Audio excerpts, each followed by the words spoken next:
మహాగణుడవు మహోన్నతుడవు పరిశుద్ధ స్థలములోనే నివసించువాడవు కృపా సత్య సంపూర్ణమయీ మా మధ్యలో నివసించుట న్యాయమా నన్ను పరిశుద్ధ పరచుటే నీ ధర్మమా కృపా సత్య సంపూర్ణమయీ మా మధ్యలో నివసించుట న్యాయమా నన్ను పరిశుద్ధ పరచుటే నీ ధర్మమా మహాగణుడవు మహోన్నతుడవు పరిశుద్ధ స్థలములోనే నివసించువాడవు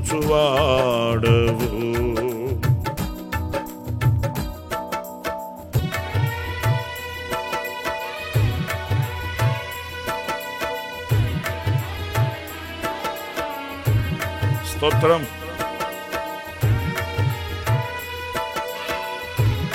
చప్పట్లు కొడుతూ ప్రభుని స్తుతించండి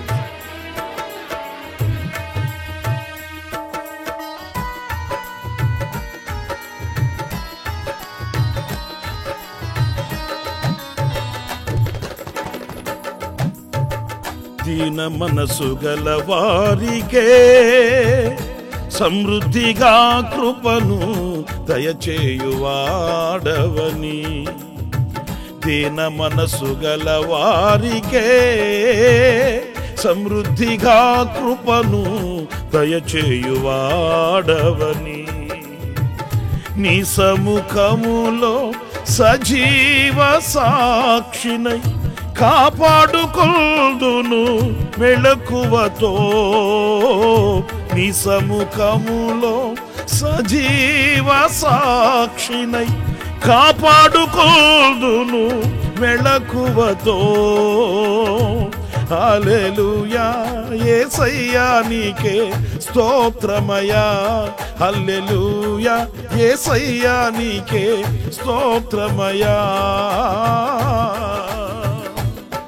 మహాగణుడవు మహోన్నతుడవు పరిశుద్ధ స్థలములోనే నివసించువాడవు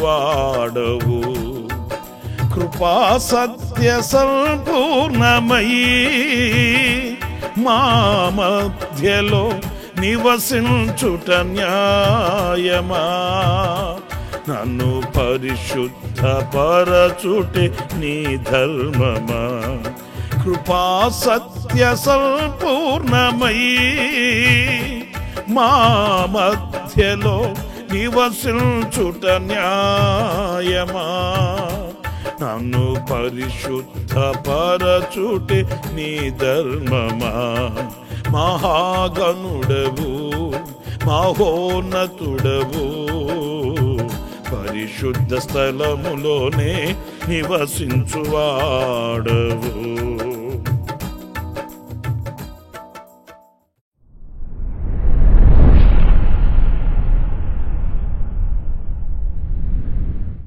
ప్రైజ్ ది లార్డ్.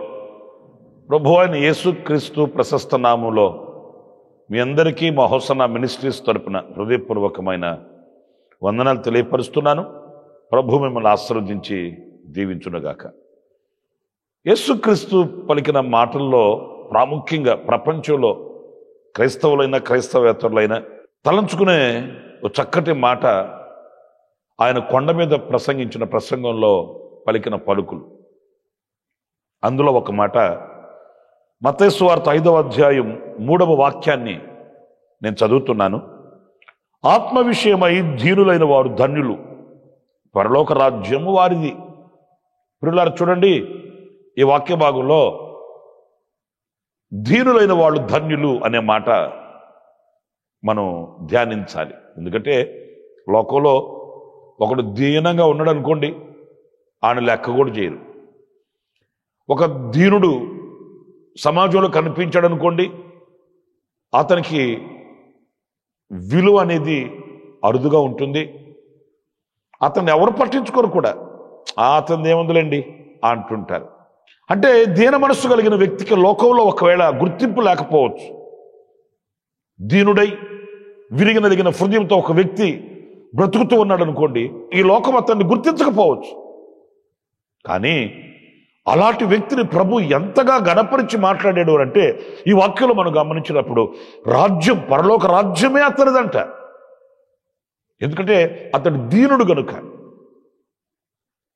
నా ప్రియమైన సహోదరులారా, కొన్ని సందర్భాల్లో మనం కూడా ఏమనుకుంటామంటే, దీన మనస్సు కలిగి ఉంటే మనకు లోకంలో గుర్తింపు రాదు, అందుచేత మనం కూడా అందరిలాగానే వాళ్ళు ఎలాగ బ్రతుకుతున్నారో అలాగే మనం కూడా బ్రతకాలి, మనం కూడా అలాగే రోషం కలిగి ఎవరి మాట మనం పడాల్సిన అవసరం లేదు ఇలా అనుకుంటాము. కానీ దేవుని గుర్తింపు ఒక వ్యక్తికి రావాలంటే, దేవుడు ఒక వ్యక్తిని గుర్తించాలంటే, దైవ దీవెన కలగాలంటే దీన మనస్సే మనకు కావాలి. దీనులమై ఉండాలి. యేసుక్రీస్తుని గురించి మనం చదువుతామండి. యేసుక్రీస్తు చెప్పాడు, నేను సాత్వికుడను, దీన మనస్సు గలవాడను, మీ మీద నా కాడి ఎత్తుకొని నా ఎదురు నేర్చుకున్నాడని ప్రభు చెప్పాడు. దీనులకు ఎన్నో దీవెనలు, ఎన్నో ఆశీర్వాదాలు లేఖనాల్లో మనం చదువుతాము. చూడండి, పరిశుద్ధ గ్రంథంలో యోబు గ్రంథం 36వ అధ్యాయం 6వ వాక్యంలోని మాటలు నేను చదువుతున్నాను. భక్తిహీనుల ప్రాణమును ఆయన కాపాడడు, ఆయన దీనులకు న్యాయము జరిగించును. పిల్లలు చూశారండి, దీనులకు న్యాయం చేస్తాడట. దేవుడు మనకు న్యాయం చేయకపోతే మనకు న్యాయం జరుగుతుందండి. అంటే గొడవలు పడాలి, ఆ గొడవల్లో మనకు న్యాయం అని కాదండి. మన బ్రతుకుకు కావలసిన ఏదైనప్పటికీ కూడా దేవుని మూలాన మనకు రావాల్సినవి మనకు రావాలి, మనకు చెందాలి అని అనుకుంటే, మనకు న్యాయం జరగాలి అని అనుకుంటే ఎవరికి న్యాయం జరుగుతుంది?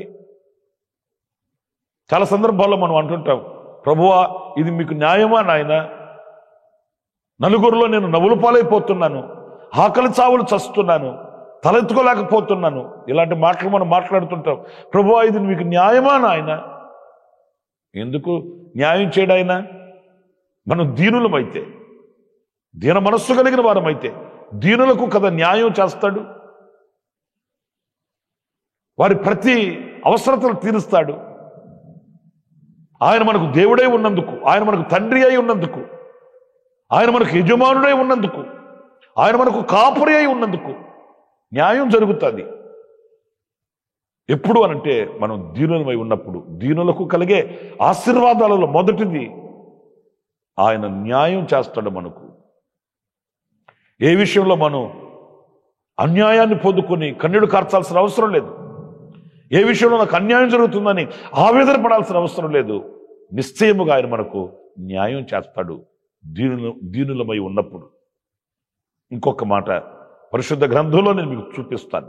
కీర్తనల గ్రంథం 25వ కీర్తన 9వ చరణం గమనించినప్పుడు, న్యాయ విధులను బట్టి ఆయన దీనులను నడిపించును, తన మార్గమును దీనులకు నేర్పును.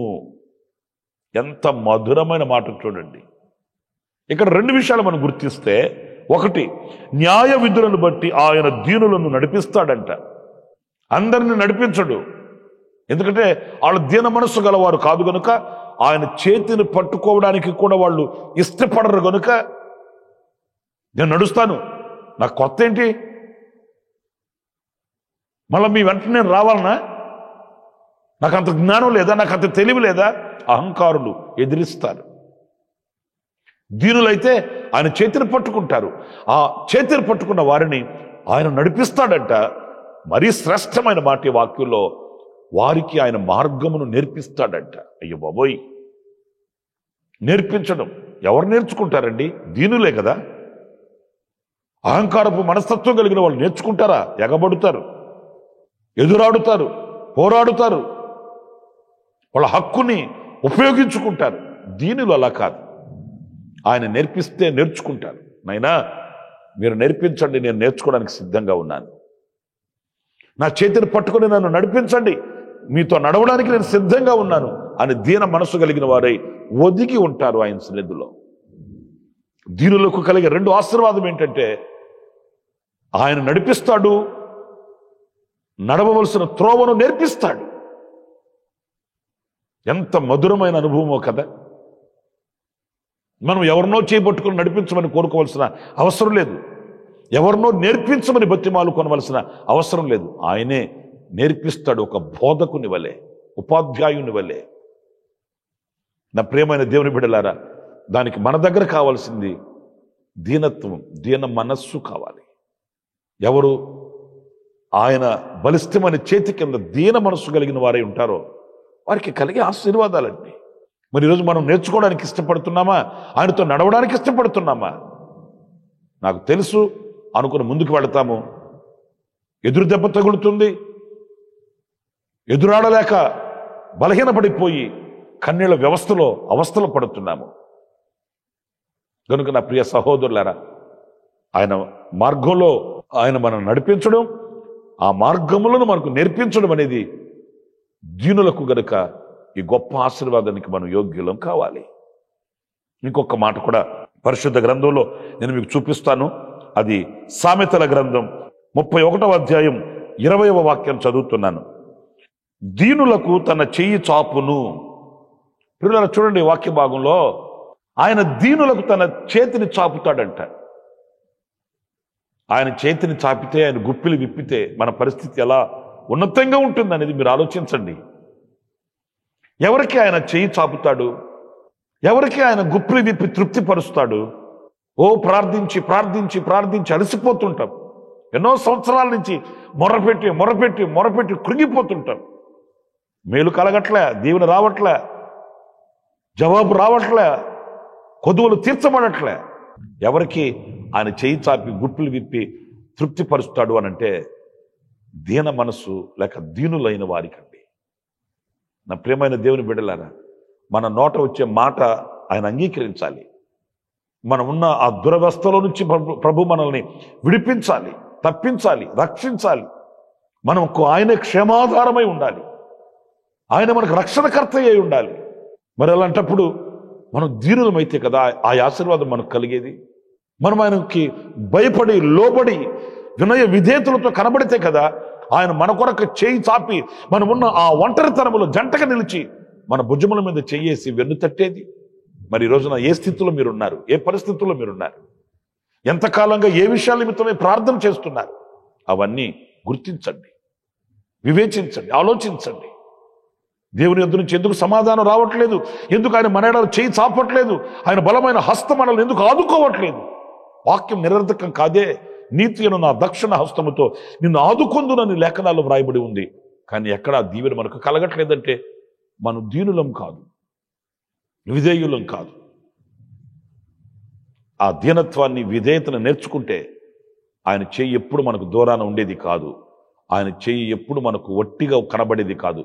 ఆయన చేతిలో సుఖశాంతులు ఉన్నాయి, ఆయన చేతిలో శాంతి సమాధానం ఉంది, ఆయన చేతిలో నక్షత్రములు ఉన్నాయి. అలాంటి దీవెన మనకు కలుగుతుంది. గనుక ప్రార్థన చేసుకుందాం, ఆ దీన మనసును ధరించుకుందాం, దీనులమై ప్రభు సన్నిధిలో కాచుకొని ఉందాము, ఆ దైవ దీవెనలు పొందుకుందాము. తలలు వంచండి, ప్రార్థన చేసుకుందాం. సత్య స్వరూపి అని ప్రభు మీకు వందనాలు చెల్లిస్తూ దీనులకు కలిగే ఆశీర్వాదాలేంటో 3 విషయాలు మేము నేర్చుకుంటూ వచ్చాము నాయన. అవును, దీనులకు న్యాయం చేసే దేవుడు అని, ఆ రీతిగానే దీనులను నడిపించి దీనులకు మీ మార్గములను నేర్పించి ఆశీర్వాదాన్ని కలుగు చేస్తావని, అలాగే దీనులైన వారికి నీ చేయి చాపుతావని మీ లేఖనాల్లోంచి మేము ధ్యానించుకుంటూ వచ్చాము. ఈ దీవెనలు మేము పొందుకోవడానికి సహాయం చేయండి. ఏ విషయంలోనైనా మీ ఎదుట మేము అహంకారులమై నిలిచి ఉంటే, దీనత్వాన్ని కోల్పోయి ఉంటే క్షమించండి, క్షమించండి, క్షమించండి. మీ కరుణ, మీ కటాక్షం మా మీద సమృద్ధిగా ఉంచండి. చేపట్టి నడిపించి మహిమ తెచ్చుకున్నామని ఆపాదమస్తకు నీకు అంకితం చేసుకుంటూ, ఇదిగో ఈ మాటలు వింటున్న ప్రతి బిడ్డను కూడా మరి అక్కరలు తీర్చి, అవసరతలు తీర్చి, వెన్నుతట్టి నడిపించి మహిమ మీరు పొందుకున్నామని యేసు నామములో ప్రార్థన చేసి వేడుకొనుచున్నాను తండ్రి. ఆమేన్, ఆమేన్. ప్రభు మిమ్మల్ని ఆశీర్వదించి దీవించునుగాక. ఈ దినమంతా విశేషమైన కృప నా దేవుడు సమృద్ధిగా మీకు అనుగ్రహించునుగాక. ఆమేన్.